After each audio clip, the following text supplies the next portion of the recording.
Sitting here in the cart, I'm about to add up these back nine scores. Let me tell you, you have got to have screw loose coming out here in the dead dog days of summer, playing golf when the temperature is up near 100 degrees. You have to have something seriously wrong with your brain.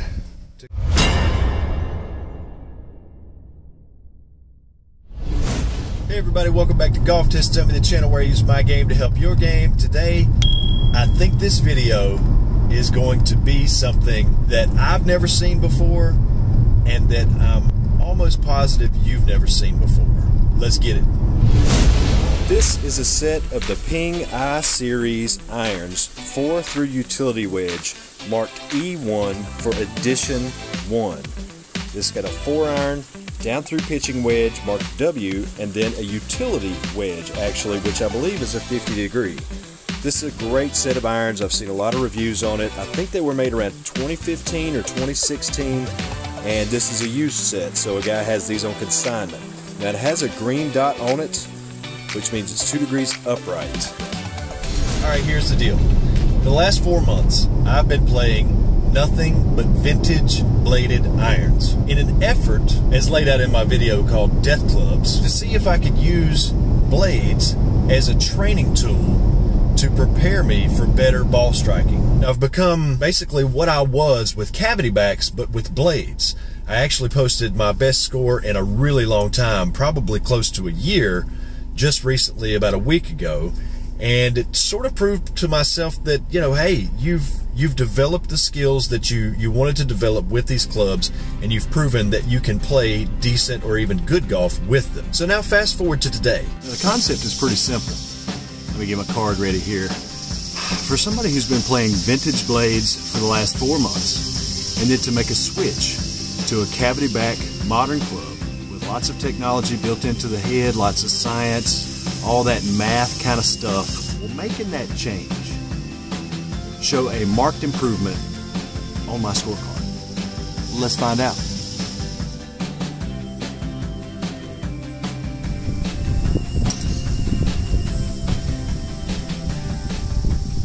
I'm going to pull a 200-yard club, which normally would be my 3-iron, but since I'm looking for at least one more club distance, I'm going with the 4. Let's see what happens.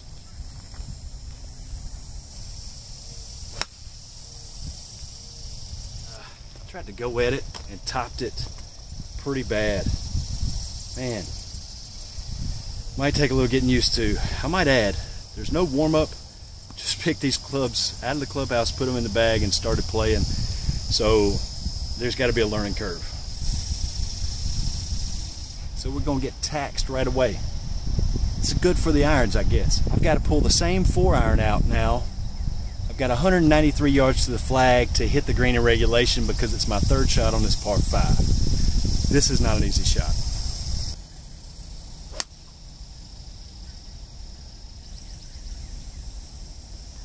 Oh, that was struck really well.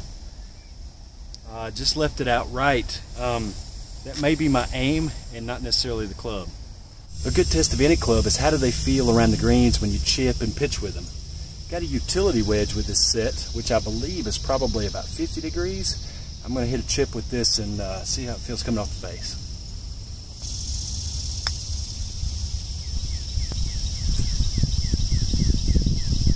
I'd say that's a pretty desirable result.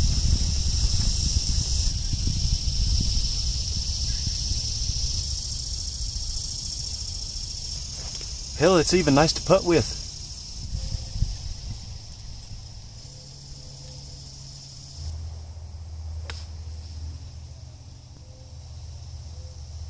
Okay, I was 140 out. I hit the 9-iron, which normally I'd hit probably an 8-iron with the old blades from there. And I just left it a little right. I think I'm in the bunker on the right-hand side. Also, I caught it a little bit thin, but the flight was not nearly as bad. If I had hit that with the blades, I think it would have been a lot thinner and a lot shorter. Yeah, it actually stopped in the bunker about 5 yards past the flag, so it was even a little stronger than the 140 that I shot.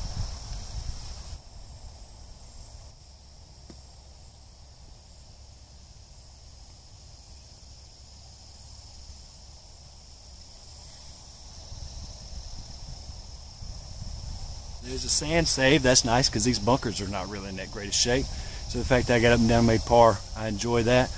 Doesn't have anything to do with the irons though.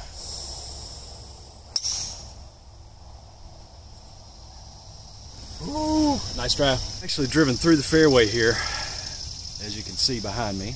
I've shot a sign. There's a cart sign back here in the fairway. That's about 167 to that sign. So I'm just going to lay up and hit a 7-iron. P.S. A 7-iron is always a good test of any iron set. To me anyway. I'm no pro.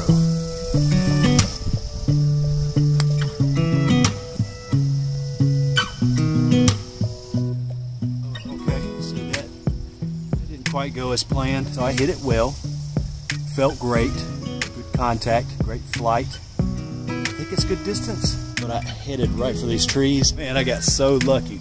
There's actually a small creek running here behind these trees. I've got a pretty clear shot to the green. I think I might have to go a little low.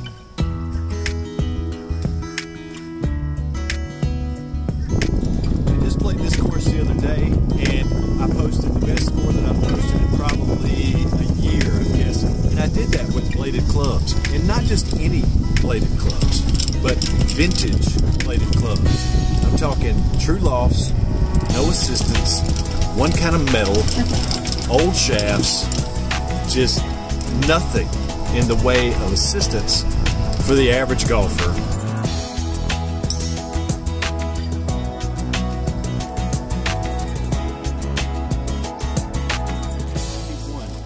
Now, this set does come with a utility wedge, as I mentioned before. But that utility wedge, I'm guessing, goes about 115, something like that. I've got 90 yards left in. It's just way too much club, so I'm going to hit the 57.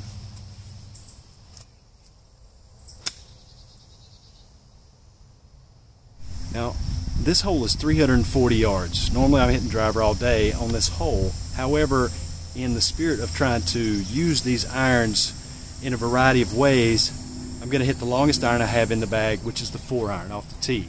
Should leave me about a 9 or an 8-iron coming in, I believe.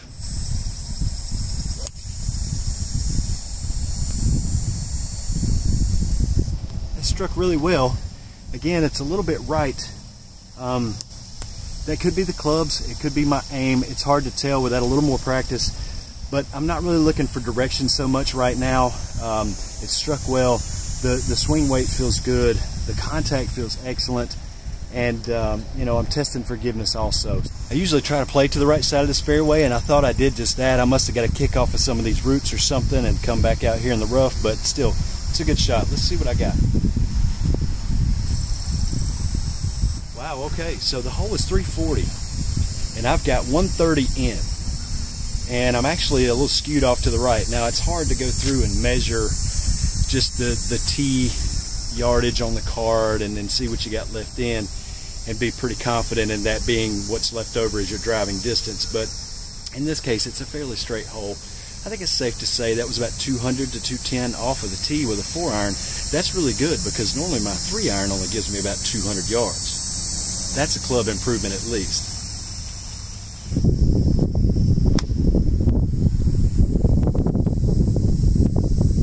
That's pretty close to where I was aiming.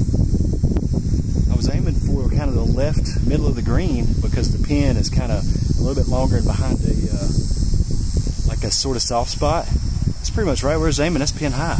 Putt for birdie. That's actually about 2 or 3 yards, maybe more like 4 yards past the flag. That's pretty good. So, you know, about a 135 shot with a pitching wedge. That's normally 9, sometimes even an 8-iron for me.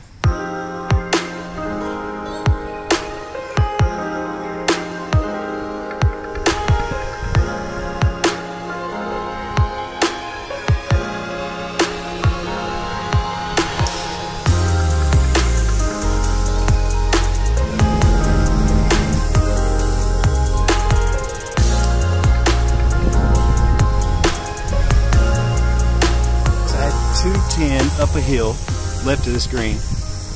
I caught it middle. The feeling is excellent. It was a great flight, tiny little baby draw.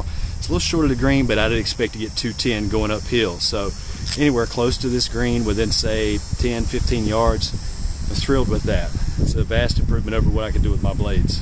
Now, I know the angle is a little funny here. I'm kind of off to the side, but I can tell you right now, 2 more yards, and that is on the front of the green. It came up a little bit short, actually, because it kind of flared out to the right. I left it right. But if that ball had stayed straight, it'd be just on the front edge. Now, I had 210 up here to about the middle of the green, and I'm probably about 10 yards short of that. So that's about 200 yards with a 4-iron out of the rough, up a hill. That's really good for me. Now I've got this little chip shot. It's up the hill. It's on an uphill lie. It's uphill the whole way. I'm going to hit the wedge, and I'm going to play a bump and run to the front of the green and let it roll. I'm probably going to carry it about 3 yards on with a little bit of hot sauce.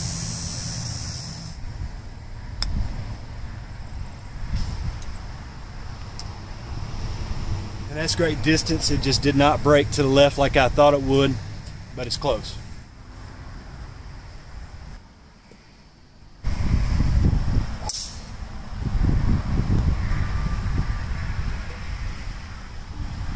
Hold up, wait a minute. I'm dead in the middle of the fairway. This is a 400-yard par 4.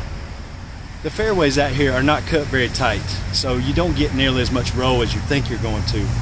And I'm never inside of 150 on this hole. I'm always at least 150 or further back, meaning I hit about a 250-yard drive. Let me shoot this yardage real fast. Got 125 yards to the middle of the green. That means I hit that drive 275. For me, that's really good. That's about as far as I can hit it. I hit some that far. I thought it was going to be further. I hit some that far, but most of the time I'm around the 250 to 260 mark. So this is a really good drive and a really good setup. Now the flag's in the back a little bit, so I'm going to play to about 130-ish, which for me is normally like a 9-iron, sometimes even a baby 8-iron, depending on what the conditions are. But I'm going to play the wedge, because a wedge should fly 130, from what I remember of cavity back clubs from me.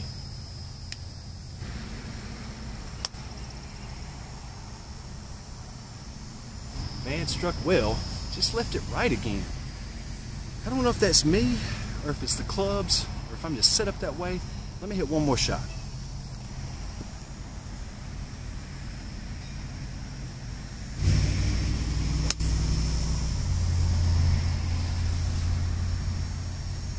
Okay, that was just a hair right of the flag, tracking the green the whole way. That's off the back. Watch this. So here's my first one. Right there. And there's the flag. So that's only about 2 or 3 yards shy of what I was looking for. I just blasted it right. Now look here.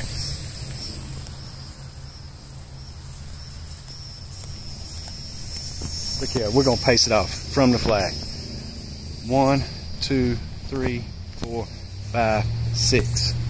Now that flag was 136. The ball finished off the back of the green and about 6 paces past the flag. So that's 142 with a wedge.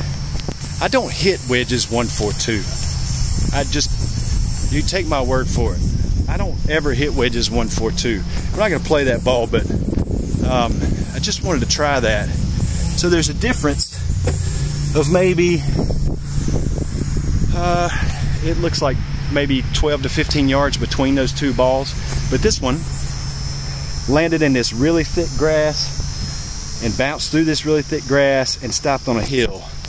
So had that hit more on the front of the green out here, I dare say it would have gone forward maybe another 4 or 5 yards and been pretty much on the distance that I wanted. So, I mean, these irons they're impressing me. The feel coming off of both of those wedges was just buttery smooth. I mean, I gotta say, I may even like the feel of them better than the forged blades. I know, don't tell anybody. Just keep that between us. Let me hit this shot. That was a tough little pitch. I pitched it pretty well, but I was about 8 feet away. I missed the putt, made a bogey. I hate to make a bogey after a bomb drive like that, but you know, I learned a lot on that hole. So that puts us 2 over through 8 holes, 1 left to play, and it's a par 3. It's about 140 on the card. We'll get up here and see what it actually is, and then we're going to get to see the last iron shot of the 9-hole round.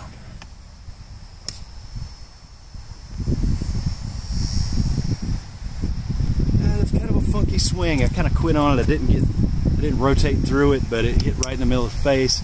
Had a great flight. I think it had great distance. I think it was really good. Again, just left it right. Sitting here in the cart, I'm about to add up these back 9 scores. I bogeyed that last hole, by the way. Ended up in a trap. I got out, missed the putt, tapped in, bogey. That's 3 bogeys and the rest pars on the back side for a total score of 38 on a par 35, so that's 3 over par. I only hit half my fairways, 3 out of 6, because there's 3 par 3s on the back side. I only hit 2 out of 9 greens on the back side, and you think, okay, well, if you're hitting clubs that are more forgiving and all that, you should be hitting more greens. But this is just my first time with no warm-up hitting these new irons, so, you know, you can't really count how many greens I hit. I'm not measuring by that today. So I bought the clubs, okay? The guy made me a really good deal on them. I talked to him on the phone for about 20 or 30 minutes.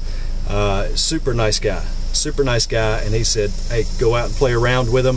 If you like them, you can buy them. If you don't like them, put them back. No harm, no foul. The clubs are supreme when it comes to feel. I'm gonna blaspheme just a little bit, and I'm gonna say that the feel on those clubs is better than my vintage forged blades. I know, sorry, but they do.